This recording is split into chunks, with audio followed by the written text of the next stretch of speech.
wangsuli kandha kang ana negara Ngastina.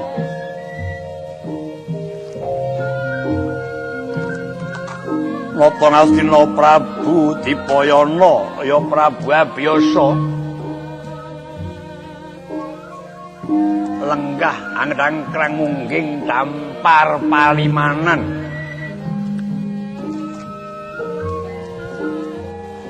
sineba ingkang putra kalih Raden Dastarastra sumawana Raden Yama Widura.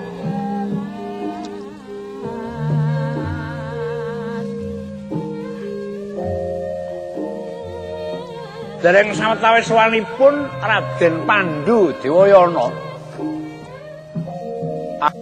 angan piwanodya tetiga cacahipun anenggih Dewi Kunthi, Dewi Madrim tuwin Dewi Gendari. Apa ing awit tapi wis saged pemangsang Usapada lenggah mari keluyaya kondem perkara wedanane.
Satata parang sira padha raja kulup. Raja Swan kula ngabiyantara paduka Kanjeng Rama Prabu ingkang putra Pandhu ngaturaken sumkeming pangabekti kula.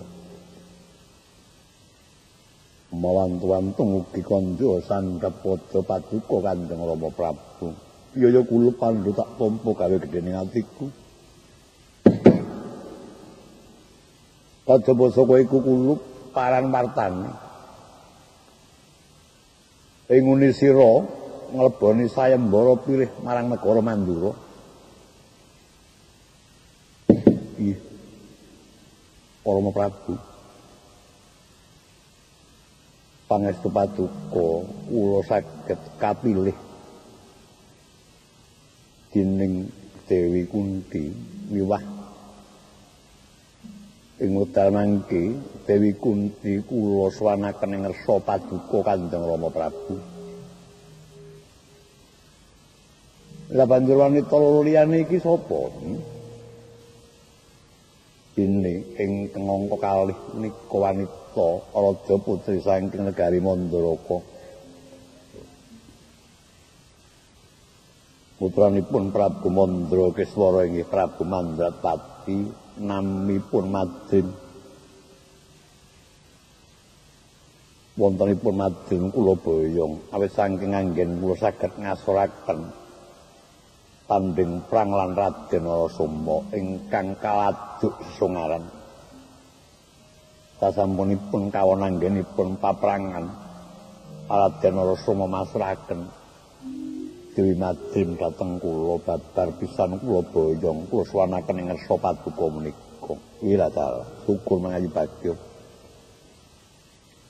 mapan uga isih kena etunge si Madrim iku. Banjur iki sapa?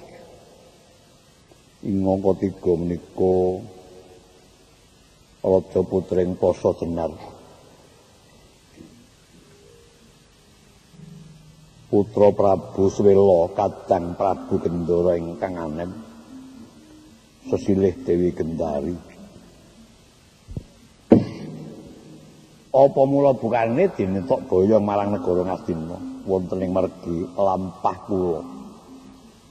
Katenduh lan Prabu Gendara ugi nunggil kersa badhe nglebeti sayembara pilih kepingin ngukup Dewi Kunti nanging sareng sampun kelampahan kula boyong. Runti ing manah Prabu Gendara nantang prang dhateng ingkang putra pun Pandu.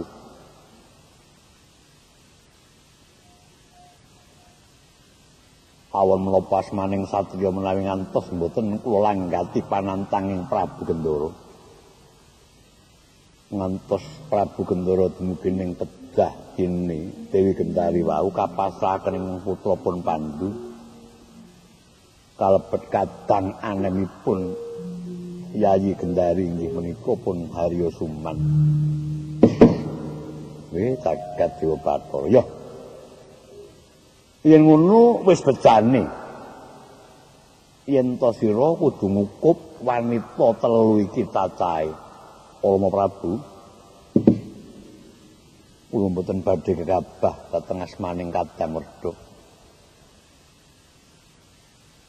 Nadyan kula ingkang dados Rana Amboyong tetiga wanita ingin kula swanaken menika. Nanging wanita wau langkung rumiyin badhe kula sumanggaaken ing ngersanipun Kakang Mas Dhestharastra. Dur menika Kadang kula Werda ingin kedah langkung rumiyin kepareng amilih. Wanita tiga menika sinten ingkang dados seming raos badhe kula sumanggaaken lair tusing batos. Oh ngono karepmu, nggih. Dhestharastra kula Rama Prabu mengkono munggo karepe adimu si Pandu, priye rasamu?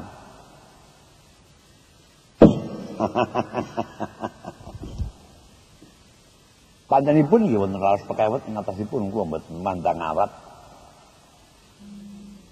Mekasan kula kedah ngraosaken kanikmatanipun. Dene menawi bab menika kula dipun peksa inggih namung badhe kula tindakaken. Nanging tolanggen kula nitik wanita menika badhe kula titik epek-epekipun. Yen ngono karepmu tumuli tindak napa yen munggo mengko sing tok karepake wanita telu iki sing endi? Iki. Pandu. Kula Kakang Mas wonten pangandika ing adhawuh. Rak ya wis lair batin to. Ya dimaslahake wanita telu iki. Lair batos. Yen ngono gage sawiji mbaka sawiji ajokno tak grayangi epek-epek ya. Pelukon lagu ning legas lukit linuting kidung.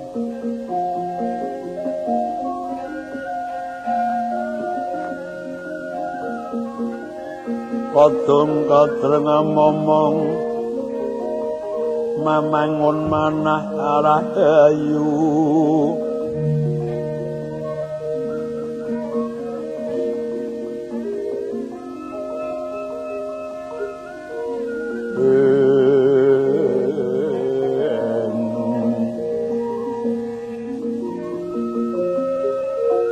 Ayana kang tanaga gumulungan adukara kalananira mangapus puspita wangesalan semon.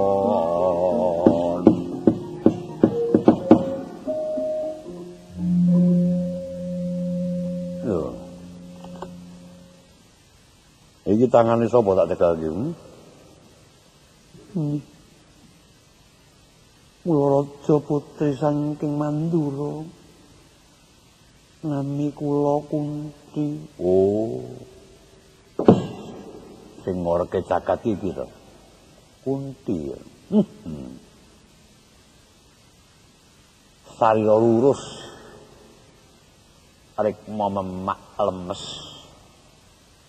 Tondo yen membat penggaliane. Ora gampang runtik, ora gampang su, turta sugih prihatin. Mapaning besok bakal dadi wanita kang trep minangka tepa tuladha dening sasamaning wanita. Nanging Pandu kula Kakang Mas wonten pangendika ing adhawuh. Kunti ora tak pilih. Kuciwanipun wonten pundi? Ya persajan wae. Kunti iki besok mung duwe anak 3. Ngono ya. Dadi aku ora gelem milih. Tak tik-tik saka garit-garite ngrajah kang ana epek-epek iki. Kunti besok mung duwe anak 3. Dadi aku ora milih. Mula lahir batin Kunti tak balekake marang kowe Pandu. Ora mung derminampi. Pilih Kunti semingkir ana mburiku kene. Kowe latar. Ya dadi atimu ya Kunti. Dene kowe ora tak pilih. Matur nuwun dene kula mboten kapilih.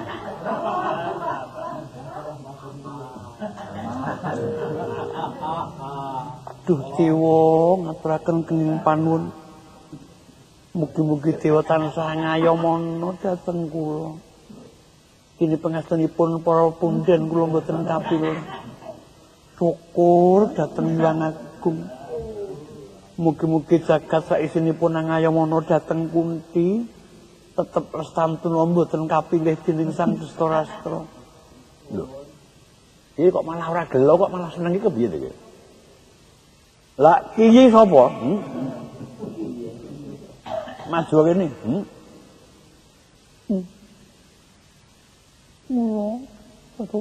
Tobat kepiye lakon kuli mengko. Weh lah. Ora ngira. Dadi wong tangan kok runggute kaya ngene.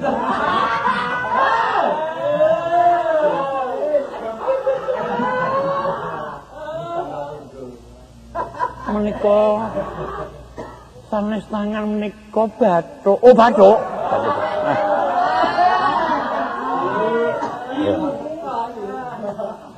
Sing gedhe pangapuramu ya kowe sapa? Aku ya aku iki Caca Netra upama. Cek kleru iki ya ngapuranen, ngono to. Nuraja putri saking tanah Majas nggih Mandraka. Putra